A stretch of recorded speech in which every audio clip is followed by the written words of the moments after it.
اللہ اکبر اللہ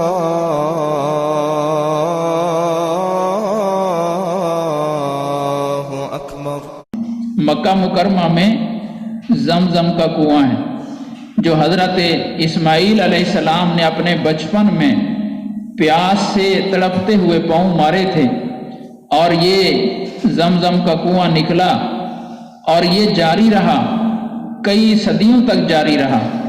لیکن یہاں جرہم قبیلہ جو آ کر آباد ہوا تھا اس وقت، اس کی اور حضرت اسماعیل علیہ السلام کی جو اولاد سے آگے عرب نسل چلی، آپس میں جنگیں شروع ہو گئیں اور جرم والے غالب آ گئے، اور انہوں نے عربوں کو وہاں سے ملک بدر کر دیا، شہر بدر کر دیا، اور عرب کے لوگ مختلف علاقوں میں قبائل کی شکل میں عرب کے اندر پھیل گئے۔ لیکن کچھ عرصہ پہلے انہوں نے پھر یہ آپس میں مشورہ کیا کہ یہ ہمارا آبائی علاقہ ہے اور یہ لوگ قابض ہیں، تو ہم سب مل کر ان پر حملہ کریں اور اپنا علاقہ ان سے بازیاب کریں۔ تو تمام قبائل نے مل کر جرہم والوں پر حملہ کیا تو ان کو فتح ہوئی اور جرہم قبیلے والے مغلوب ہوئے۔ لیکن جب جرہم قبیلے والوں نے دیکھا کہ اب ہم مغلوب ہونے لگے ہیں اور ہمیں یہاں شہر سے نکلنا پڑے گا، تو انہوں نے شرارت یہ کی کہ زمزم کے کنویں کو مٹی کے ساتھ بند کر کے دفن کر دیا، اس انداز سے کہ یہاں کی کنواں ہے ہی نہیں۔ اب جرہم والے چلے گئے اور عرب آباد ہو گئے، لیکن پانی کے لیے وہ دوسرے ذرائع پر گزارا کر رہے ہیں، زمزم کو وہ بھول گئے، اور ایسا بھولے کہ جیسے یہاں کوئی چیز تھی ہی نہیں۔ کئی نسلوں تک یہ سلسلہ چلتا رہا۔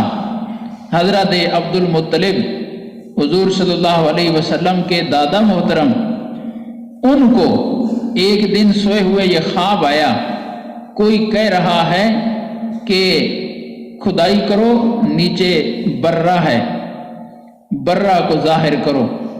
پوچھا برہ کیا چیز ہوتی ہے؟ خیر وہ چلا گیا۔ اگلے دن پھر خواب آیا، طیبہ کو کھودو، اس کو ظاہر کرو۔ طیبہ کیا چیز ہوتی ہے؟ سوال کیا انہوں نے خواب میں ہی، انہوں نے جواب دیے بغیر پھر چلا گیا۔ تیسرے دن خواب آیا، مجنونہ کی کھدائی کرو۔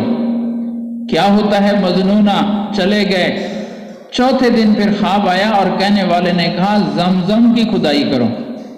نام تو سنا ہوا تھا بڑوں سے کہ کبھی زمزم نکلا تھا، لیکن کئی نسلوں سے وہ دفن تھا اور موجودہ نسلوں کو اس کا اندازہ ہی نہیں تھا۔ خواب والے نے جگہ کی نشاندہی کی کہ اس جگہ کھدائی کرو اور زمزم مدفون ہے۔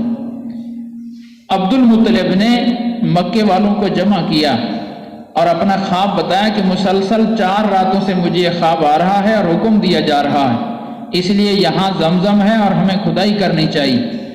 تو سارا مکہ مخالف ہو گیا کہ خواب کی بنیاد پر اتنی بڑا قدم اٹھانے لگے ہو، کہاں نکلے گا زمزم؟ کس نے دیکھا؟